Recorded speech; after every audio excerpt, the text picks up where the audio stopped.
نحمده ونصلي على رسوله الكريم اما بعد فاعوذ باللہ من الشیطان الرجیم بسم اللہ الرحمن الرحیم۔ آج میں آپ بھائیوں کی خدمت میں ایک واقعہ پیش کرنا چاہتا ہوں۔ بہت زبردست اور خوبصورت واقعہ ہے۔ مجھے یقین ہے کہ اس واقعہ کو سننے کے بعد آپ جھوٹ سے نفرت کریں گے، جھوٹ بولنے سے نفرت کریں گے۔ واقعہ کچھ اس طرح ہے۔ علامہ ابن قیم رحمۃ اللہ علیہ فرماتے ہیں کہ ایک مرتبہ میں درخت کے نیچے بیٹھا ہوا تھا۔ میں دیکھتا کیا ہوں کہ ایک چیونٹی جو ہے وہ ٹڈی کے پر کو اٹھانے کی کوشش کر رہی ہے۔ بہت زیادہ کوشش کی اس نے ٹڈی کے پر کو اٹھانے کی، لیکن جب وہ اس پر کو نہ اٹھا پائی تو وہ جو ہے اپنے بل میں گئی۔ بل میں جانے کے بعد تھوڑی دیر بعد وہ چیونٹی آئی، اس کے ساتھ جو ہے بہت زیادہ چیونٹیوں کا لشکر تھا۔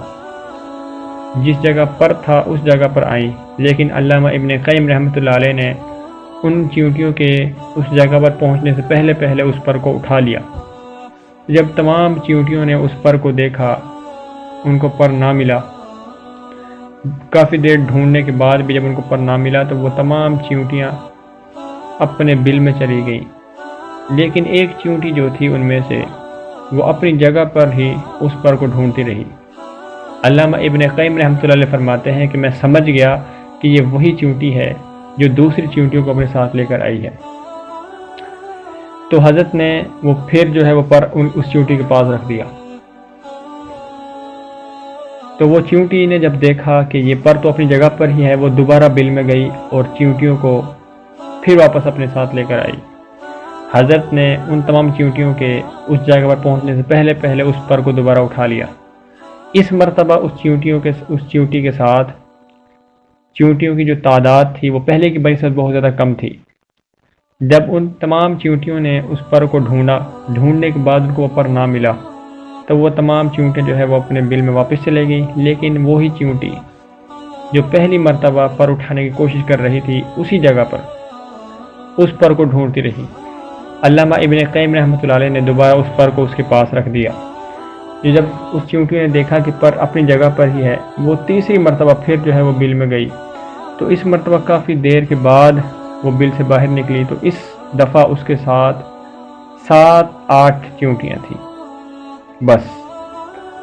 وہ جب اس پر کے پاس پہنچی تو اس پر کے پاس پہنچنے سے پہلے علامہ ابن قیم رحمۃ اللہ علیہ نے دوبارہ اس پر کو اٹھا لیا۔ تو تمام چیونٹیوں نے جو اس کے ساتھ آئی تھی اس پر کو ڈھونڈنے کے بعد جب ان کو وہ پر نہ ملا تو ان کو بہت زیادہ غصہ آیا۔ غصے میں آنے کی وجہ سے انہوں نے اس چیونٹی کو قتل کر دیا۔ علامہ ابن قیم رحمۃ اللہ علیہ فرماتے ہیں کہ میں یہ منظر دیکھ کر مجھے جو ہے بہت زیادہ افسوس ہوا کہ میری وجہ سے ایک چیونٹی جو ہے وہ مر گئی ہے۔ علامہ ابن قیم رحمۃ اللہ علیہ فرماتے ہیں کہ میں نے اس پر کو ان تمام چیونٹیوں کے ارد گرد اس تمام چیونٹیوں کے درمیان میں رکھ دیا جنہوں نے اس کو مارا تھا۔ تو جب چیونٹیوں نے اس پر کو دیکھا کہ پر تو اسی جگہ پر ہے تو وہ تمام چیونٹیاں اس مردہ چیونٹی کے ارد گرد جمع ہو گئی۔ حضرت علامہ ابن قیم رحمۃ اللہ علیہ فرماتے ہیں گویا ایسا محسوس ہو رہا تھا کہ وہ اپنے اس کارنامے پر جو ہے بہت زیادہ شرمندہ ہیں اور اس چیونٹی سے معافی مانگ رہی ہیں اور جو ہے اس بات کا تصرف کر رہی ہیں، اس بات کا وہ اقرار کر رہی ہیں کہ ہم نے اس چیونٹی کو جو ہے بے گناہ قتل کر دیا۔ علامہ ابن قیم رحمۃ اللہ علیہ فرماتے ہیں کہ اس واقعہ کا ذکر جو ہے میں نے علامہ ابن تیمیہ رحمۃ اللہ علیہ سے کیا، تو انہوں نے فرمایا کہ دوبارہ کبھی ایسا نہ کرنا، اللہ تمہیں معاف کرے، دوبارہ کبھی ایسا نہ کرنا۔ تو سبحان اللہ، اس واقعے سے ہمیں کیا پتہ چلا؟ سبحان اللہ، جھوٹ سے نفرت فطرت کا حصہ ہے۔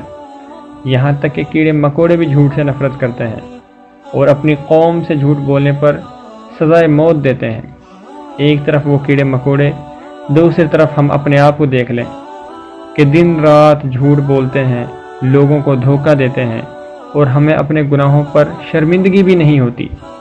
کیا آج ہمارے اندر غیرت چیونٹیوں سے بھی کم ہے کہ وہ تو جھوٹ بولنے کی وجہ سے، جھوٹ سے نفرت کرنے کی وجہ سے ایک چیونٹی کو قتل کر دیں، اور دوسری طرف ہم ہیں جو اشرف المخلوقات ہونے کے باوجود دن رات جو ہے وہ جھوٹ میں لگے ہوئے ہیں۔